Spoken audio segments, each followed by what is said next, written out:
25절에서 28절까지 우리 한 목소리로 우리 봉독하도록 하겠습니다. 어떤 율법사가 일어나 예수를 시험하여 이르되 선생님, 내가 무엇을 하여야 영생을 얻으리까? 예수께서 이르시되 율법이 무엇이라 기록되었으며 내가 어떻게 읽느냐? 대답하여 이르되 내 마음을 다하며 목숨을 다하며 힘을 다하며 뜻을 다하여 주 너의 하나님을 사랑하고 또한 내 이웃을 내 자신같이 사랑하라 하였나이다. 예수께서 이르시되 내 대답이 옳도다. 이를 행하라. 그러면 살리라 하시니. 아멘. 2008년도 이 브라질 주체로 이 꾸리티바에서 이 시대의 바른 길로라는 주제로 이 남미 코스타가 열렸습니다. 이때 파라과에서 온 한 강사가 그 의사인데 이렇게 간증을 한 내용이 있습니다. 그 A4 용지인 넉 장인데 너무 길어서요, 한 장 반으로 줄여서 여러분들에게 말씀을 드리겠습니다. 이 의사는 어렸을 때 아버지를 따라서 이제 중동, 인도네시아, 필리핀, 브라질 살다가 이제 마지막으로 이 파라과이에 정착을 하게 되었습니다.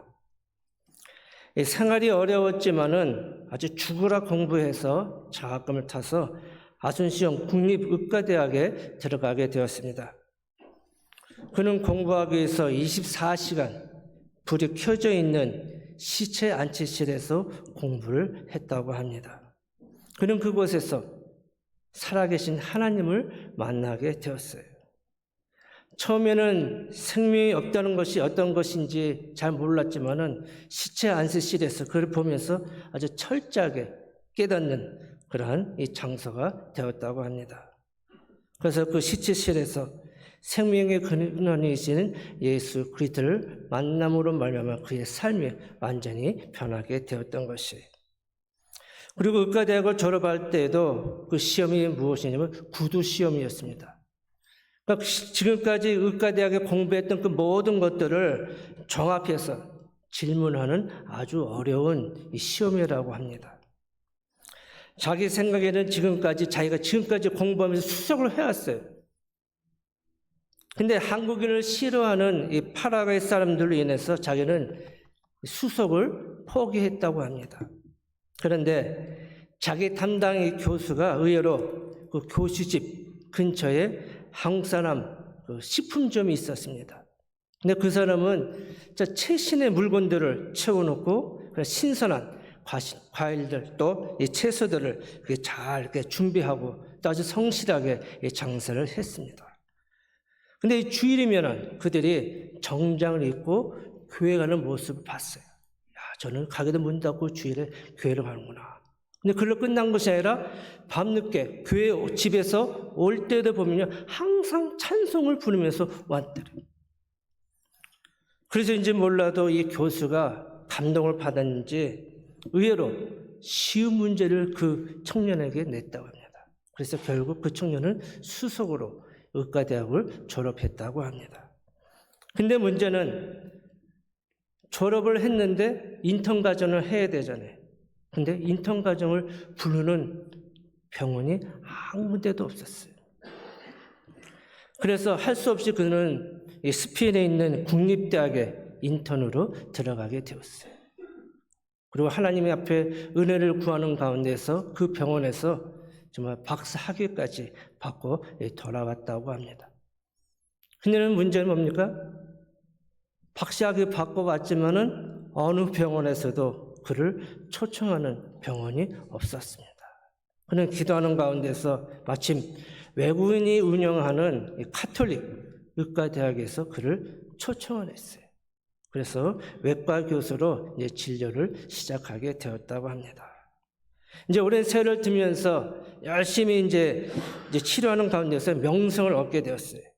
그러자 이 주변의 사람들이, 그리고 특히 의과대학 동창들이 그를 찾아와서 같이 동업을 하자. 학교를 은퇴하면은 그것에 연금 얼마 받는다고. 그러니까 그만두고 우리와 같이 동업을 해서 네가 필요한 거 모든 거 다 해줄 테니까 동업을 하자. 심지어 어떤 사람은 내가 병원을 지어줄 테니까 같이 하자. 그런 사람도 있었다고 합니다. 그런데 그는 모든 것을 다 포기했어요. 그 이유가 두 가지예요. 첫째는 내가 그리스도인이기 때문입니다 라는 이유였어요. 하나님께서 저를 의사로 삼으신 것은 돈을 벌게 하기 위해서가 아니라 병든 사람을 고치기 위해서다. 돈이 없는 이 인디오들에게 혜택을 줄 수 있는 그 병원이 바로 이 카톨릭 의과대학병원이랍니다. 그러니 그는 여기서 떠날 수 없다. 두 번째는 나는 한국 사람이기 때문입니다. 한국인들이 이 땅에서 이기적이고 얄미운 사람으로 인식되었다고 합니다. 저도 파라과이에서 5년 동안 살아봐서 잘 알아요. 제가 82년도에 브라질에 왔는데 그때만 해도 교민들이 되게 많이 있었어요. 그 후에 제가 보기엔 85년도 이후 90 몇 년 사이에 그때 많은 사람들이 돈을 벌어가지고 미국으로 갔어요. 여기서 파라과이에 사시는 분도 계시겠지만은 뿐만 아니라 브라질에도 그때 당시에 돈 많이 벌어가지고 다 미국으로 갔잖아요. 그래서 이렇게 한국 사람에 대한 평판이 나쁜 이곳에서 나라도 바로 서 있으면은 제가 다른 사람에게 혜택을 줄 수 있을 것이다. 그런 생각을 갖고 있었습니다. 왜냐하면은 자신도 한국 사람의 덕을 많이 받기 때문에 내가 빚진 사람이다. 그런 마음을 갖고서 자기가 이곳에 남아야겠다. 그런 생각을 한 것이에요. 그래서 한국인으로서 저는 이 자리를, 이 병원을 떠날 수가 없다. 그러면서 그런 이런 생각을 한 거예요. 그리스도인으로서 내가 할 일이 무엇인가를 찾았기 때문에 그 삶을 살려고 합니다. 이렇게 간증을 했던 것이에요. 여러분, 이 간증을 들으면서 여러분들은 어떤 생각이 드십니까? 그저 나와 상관없는 한 의사의 이야기일 뿐이라고 생각하십니까? 아닙니다. 간증은 의사의 이야기만 아니라 동시에 우리의 이야기입니다. 한 가지 물어볼까요? 여러분은 참된 그리스도인의 삶이 무엇이라고 생각하십니까? 진정한 그리스도의 삶이란 무엇일까? 여러분 생각해 보셨어요? 저는 이렇게 답하고 싶습니다. 진정한 그리스도인의 삶이란 하나님의 말씀을 주어진 삶과 가정과 일터에서 하나하나 말씀을 실천하며 살아가는 것, 그것이야말로 진정한 그리스도인의 모습일 것이다. 수긍하시나요? 오늘날 교회의 가장 큰 위기가 무엇인지 아세요? 성경 공부도 해요. 교리도 잘 알아요. 신앙 고백도 있어요. 타고난 성경 지식도 있어요. 문제는 뭔지 아세요? 삶이 뒤따르지 않는다는 거예요. 지식이 없어서 믿음이 자라지 못하고 전도와 선교의 열매가 없는 것이 아니라 삶이 없는 지식, 삶이 없는 신앙생활 때문인 것이에요. 오늘 본문에 보시면 오늘날 율법사가 예수님을 찾아와서 묻습니다. 선생님, 어떻게 하여야 영생을 얻을 수 있습니까? 25절에 말씀하죠. 어떤 율법사가 일어나 예수를 시험하여 이르되 선생님, 내가 무엇을 하여야 영생을 얻으리이까? 율법사는 주님으로부터 답을 얻기 위해서 질문한 것이 아니에요. 목적은 뭡니까?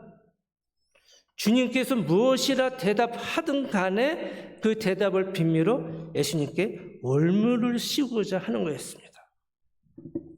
그러나 그와 같은 그 사악함을 잘 아시는 주님께서 오히려 그에게 반문합니다. 26절에 예수께서 이르시되 율법에 무엇이라 기록되었으며 내가 어떻게 읽느냐? 율법사가 대답합니다. 27절에 대답하여 이르되 내 마음을 다하며 목숨을 다하며 힘을 다하며 뜻을 다하여 주 너의 하나님을 사랑하고 또한 내 이웃을 내 자신과 같이 사랑하라 하였나이다. 네, 율법사로서 흠이 없는 아주 완벽한 모범 답안이었어요. 율법사는 의기양양하게 목에다 힘을 주고 그랬겠죠? 내가 이런 사람이다. 근데 예수님의 대답은 의외 다른 말로 하셨어요. 28절에 이렇게 하죠. 예수께서 이르시되 내 대답이 옳도다. 이를 행하라. 그러면 살리라 하시니. 율법서는 자기가 이만큼 하나님의 율법을 알고 지식을 갖고 있다 과시한 반면 주님은 네가 그렇게 하나님의 율법을 잘 알아? 하나님의 말씀을 잘 알아? 그러면 그렇게 살아. 그렇게 행하라. 그 말씀이에요. 이 말씀을 통해서 우리에게 주시는 교훈이 무엇일까요? 믿음은 아는 것으로 끝나는 것이 아니라 삶이라는 거예요. 믿음은 지식이 아니라 실천이라고 우리에게 가르쳐주고 있는 것이에요. 내가 아무리 하나님의 말씀을 통달했을지라도 그 아는 바대로 행하지 않으면 너는 뭐야? 외식하는 자다. 그리스도인이 아니다. 그 말이에요.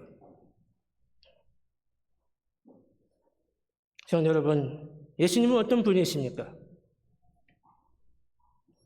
예수님은 말씀이신 하나님이 육신을 입으시고 이 땅에 오신 분이세요. 요한복음 1장 1절에 태초에 말씀이 계시니라.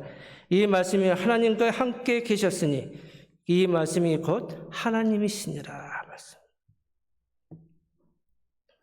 예수님이 어떤 분이시라고요?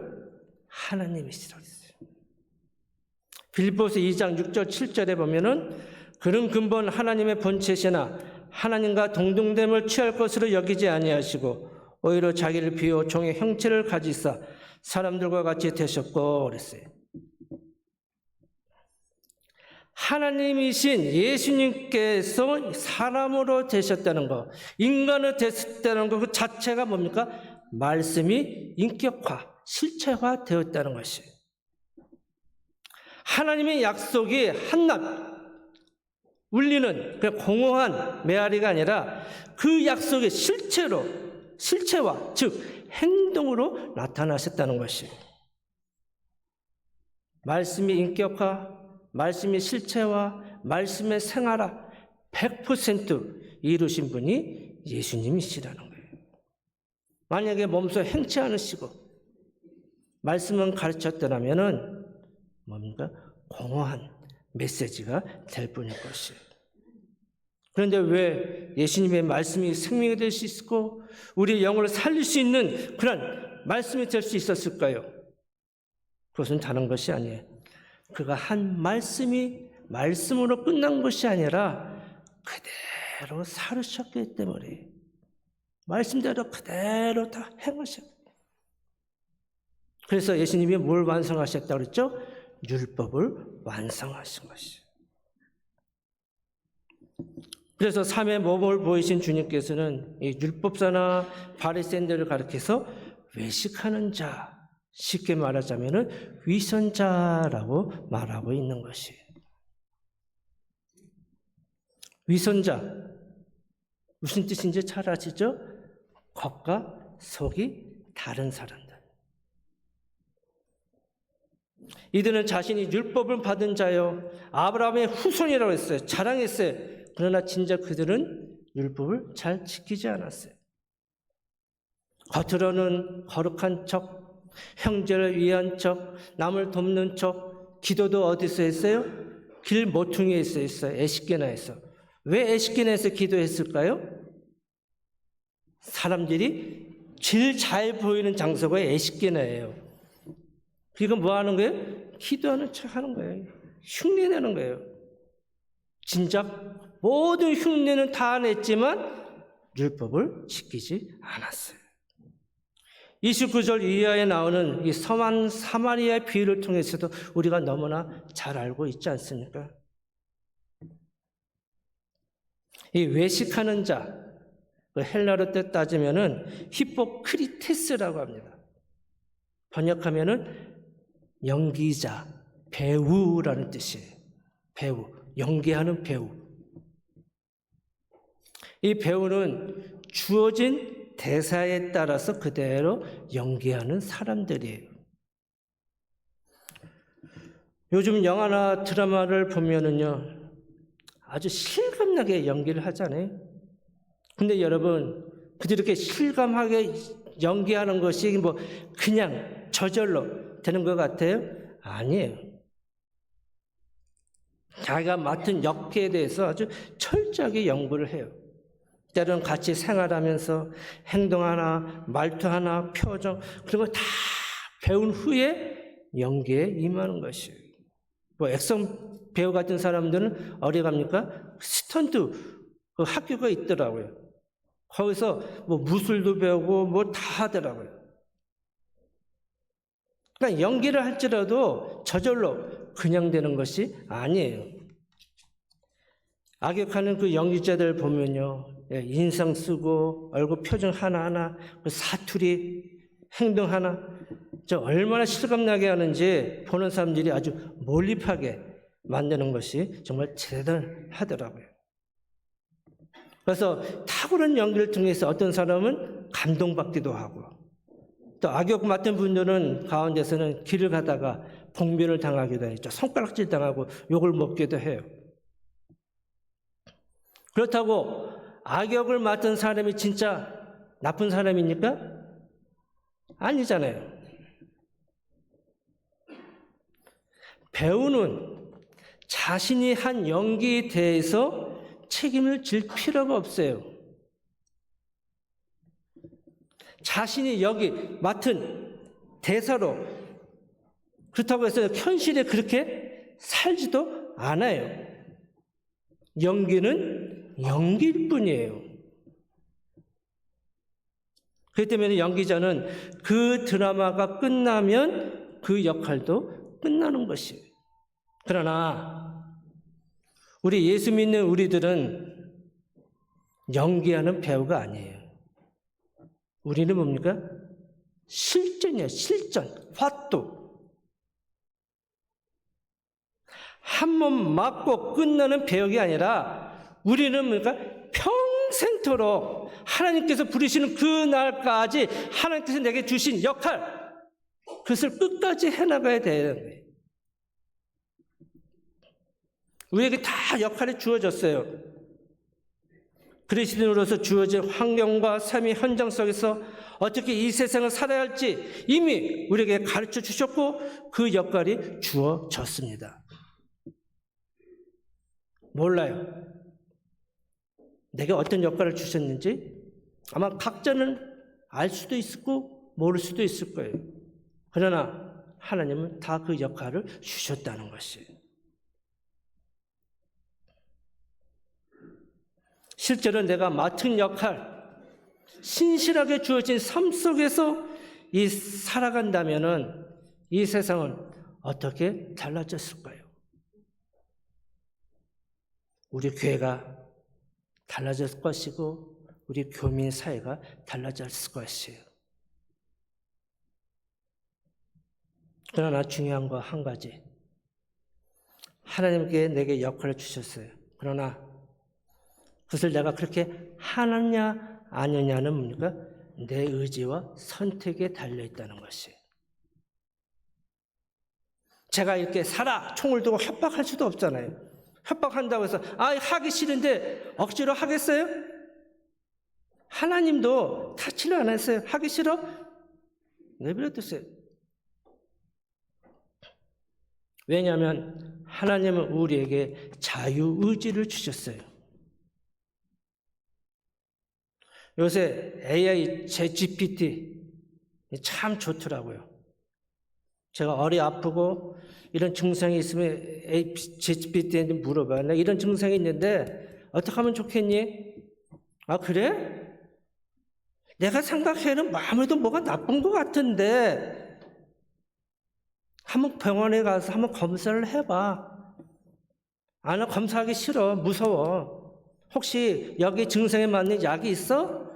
그래, 약이 있지 하면서 약 명단이 쫙 나와요. 집사람이요, 요새 그 재미에 빠졌어요. 심심하면 그냥 다 물어봐요. 이 감비원인들은 뭐라고 해야 되는데 볼트스가 딸리니까 제 빗대한테 물어봐요. 내가 이렇게 갔는데 볼트에서 번역해줘 하면 싹 번역해줘요.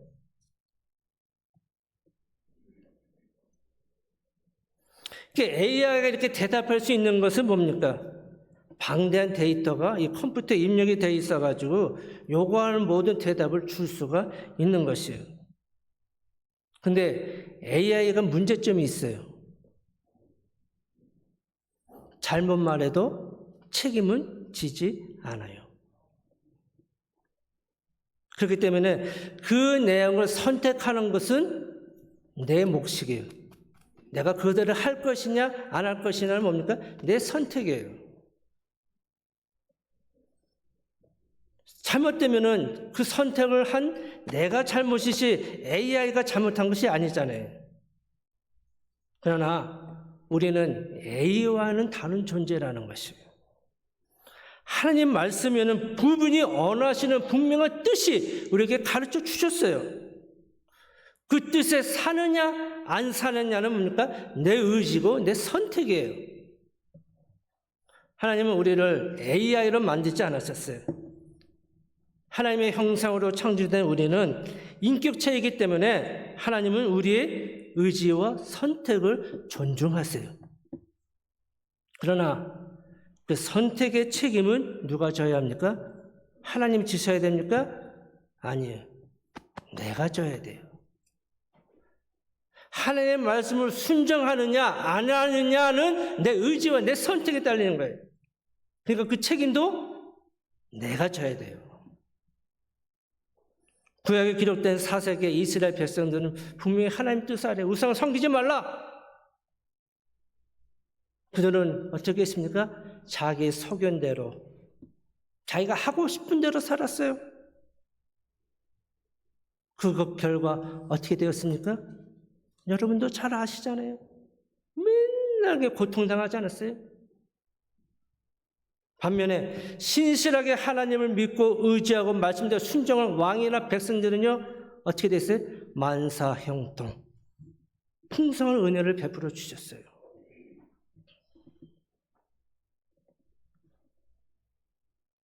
성도 여러분, 자, 여러분은 지금까지 신앙생활을 하면서 우리를 향한 하나님의 뜻이 무엇인지 알고 있지 않습니까?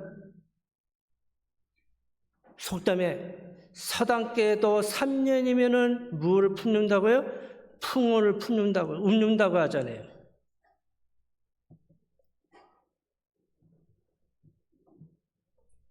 이제는 웬만큼 하나님이 나를 향한 뜻이 무엇인지 알고 있지 않으세요?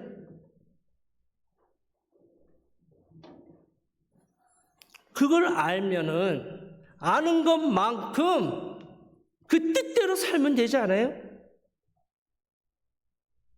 알면서도 그 뜻대로 살지 않으면은 바로 율법사나 제사장이나 레위인과 같이 외식하는 자라 이렇게 말씀하고 있는 것이에요. 하나님의 말씀을 알고 뜻을 알고 말하기만 하는 자가 그리스도인이 아니라 말씀대로 사는 사람, 그 사람이 그리스도인이에요. 오늘 말씀을 통해서 여러분 다시 한번 결단할 수 있기를 바라겠어요. 하나님의 말씀을 아는 것으로, 듣는 것으로, 깨닫는 것으로 멈추지 마세요. 이제는 내가 말씀대로 살아야겠다. 결단할 수 있기를 바라겠어요. 근데 문제는 내가 결단을 했다고 해가지고 말씀대로 순순히 잘 순종할까요? 그대로 사라질까요? 아니요. 왜 그럴까요? 그 결단이 삶으로 이어지려면은 무엇이 필요해요? 주님께서 주시는 힘과 능력이 있어야 돼요. 왜냐하면 우리의 생명의 근원이신, 능력의 근원이신 예수 그리스도께 접속되어야 돼요. 붙어 있어야 돼요.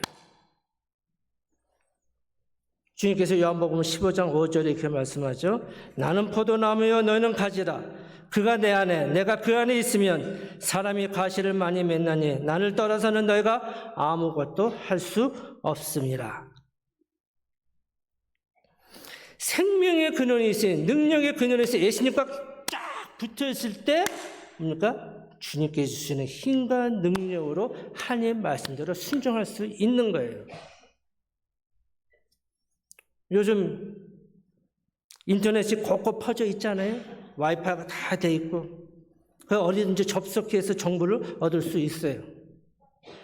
유튜브에 연결해가지고 드라마를 볼 수 있고 스포츠 경기도 볼 수 있고 또 여러분이 좋아하는 트로트도 들을 수 있고 온라인 게임 포털에 접속해가지고 자기가 재미있는 게임도 골라서 놀 수도 있고 구글이나 AI에 들어가서 필요한 정보를 다 얻을 수가 있어요. 만약에 인터넷이 안 되면요 막장 꽝이죠. 아무리 좋은 휴대폰 가지고 컴퓨터 갖고 있고 뭐 태블릿 갖고 있어도 먹통이에요. 무엇이 안 되면? 인터넷이 안 되면. 마찬가지로 우리가 주님께 붙어 있지 않으면 아무것도 못한다고 주님께서 말씀하고 있잖아요. 주님과 떨어지는 그 순간 우리는 뭐예요? 낙동강 오리알 되는 거예요. 그래서 우리가 주님께 붙어 있으려고 몸부림치는 거예요. 왜? 떨어지면 아무것도 못하니까. 그래서 매일 이렇게 기도하는 거 아니에요? 하나님, 주님 붙들어 주시옵소서. 내가 힘과 능력, 성령의 능력을 부어 주시옵소서. 그래야 내가 주의 일을 할 수 있고 하나님 말씀대로 살 수 있습니다. 기도하잖아요. 먼저 여기서 한 가지 생각해 볼 것이 있어요. 여러분, 우리가 하나님의 말씀을 순종하는 것은 누구를 위한 것입니까? 누구를 위한 것이에요? 하나님을 위한 것입니까? 나를 위한 것입니까? 하나님은 우리가 거룩하게 산다고 해서 거룩한 하나님이시고 우리가 죄를 짓는다고 해서 거룩함이 손상되시는 그런 하나님이 아니세요. 하나님은 우리의 행동과 상관없이 하나님은 하나님이십니다. 거룩하십니다. 지존하시고 스스로 존재하시는 분이십니다. 그럼에도 불구하고 성경에서는 우리에게 계속해서 말씀대로 순종할 것을 요구하고 있습니다. 왜 그럴까요? 그것은 바로 우리의 축복된 삶을 위해서예요. 우리를 위해서예요. 신명기 10장 12절 13절 보세요. 그러면 다 같이 읽어볼까요? 시작.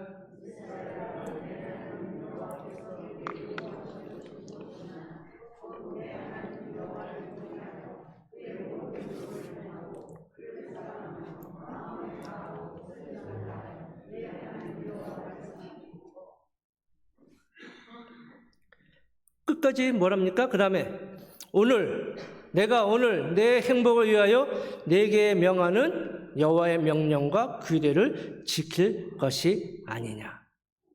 누구를 위해서요? 무엇을 위해서? 우리의 행복을 위해서라고 그러는 거예요. 하나님을 위해서가 아니라 우리를 위해서, 우리가 잘 되게 하기 위해서 하나님의 말씀대로 살아라.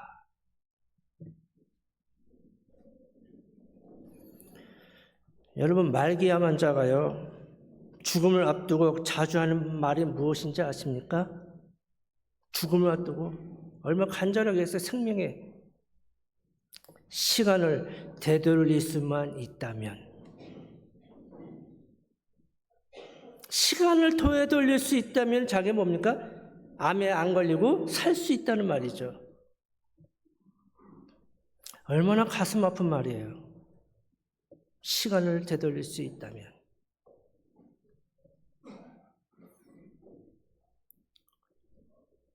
인생은 한순간을 흘러보내는 안개와 같습니다.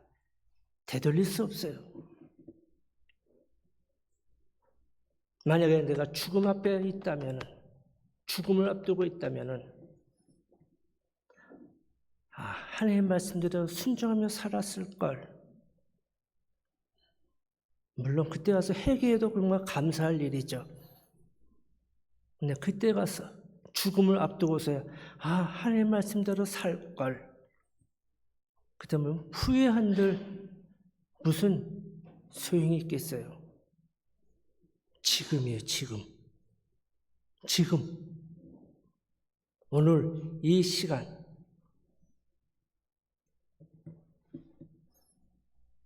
여러분에 한 가지 묻고 싶습니다. 여러분이 기업에서, 일터에서 이 종업원이 여러분에게 어떤 인식을 갖고 있는지 여러분 생각해 보셨어요? 단지 빠뜨렁, 빠뜨렁.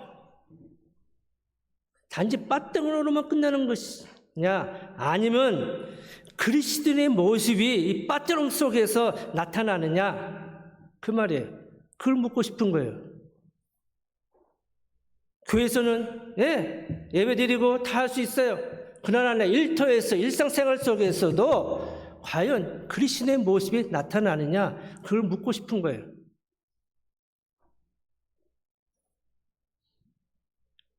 이라는 일꾼이 우리 주인은 날라리야. 그 얼마나 창피한 말이겠어요. 모르겠어요. 일꾼이 우리 주인이 예수 믿는지 안 믿는지 교회 다니는지 안 다니는지 모르겠어요.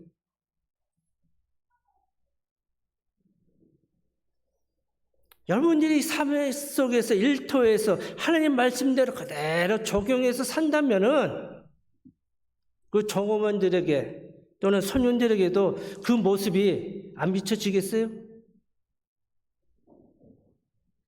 그런 삶을 살려면 정말 저 사람은 그리스도의 향기를 뿜어내는 멋진 그리스도인이야. 최고의 우리 빠뜨렁. 얼마나 기분 좋겠어요, 주인이. 그래서 이 순간 지금 결정을 내려야 돼요. 결단을 해야 돼요. 하나님은 여러분들에게 큰 일을 하라는 게 아니에요. 생명의 말씀을 듣고 배우고 깨달은 것만큼 일상생활 속에서 말씀대로 살아가는 거예요. 하나님이 요구하시는 것은 바로 그거예요. 사소한 거 하나, 적은 일에도 말씀대로 살아라, 그거예요. 큰 거 바라지 않아요, 하나님은. 작은 것이 쌓이고 쌓일 때 큰 일을 할 수 있는 것이죠. 작은 일 하나하나 실천할 때 진짜 더 큰 일을 실천할 수 있는 거예요. 어느 학기는 주님과 접속되어 주님이 주시는 그 성령의 능력, 그래서 더 힘입어서 말씀이 삶이 되고 인격이 되는 참된 그리스도인이 되시기를 바랍니다. 그래서 언제 어디서나 무엇을 하든지 세상 사람들이 인정받는 정말 그리스도의 향기를 마음껏 뿜어내는 멋진 믿음의 성도들이 되시기를 주님의 이름으로 축복합니다. 기도하겠습니다. 하나님 아버지 고맙고 감사함을 드립니다.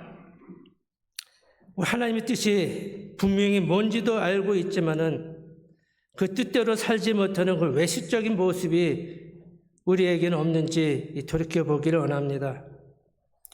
무엇보다도 우리가 늘 주님께 붙어있게 하시고 주님께서 주시는 그 힘과 능력과 성령의 능력을 덧입어서 하나님의 말씀대로 적은 것이라도 일상생활 속에서 순종하는 삶을 살아갈 수 있도록 인도하여 주시옵소서.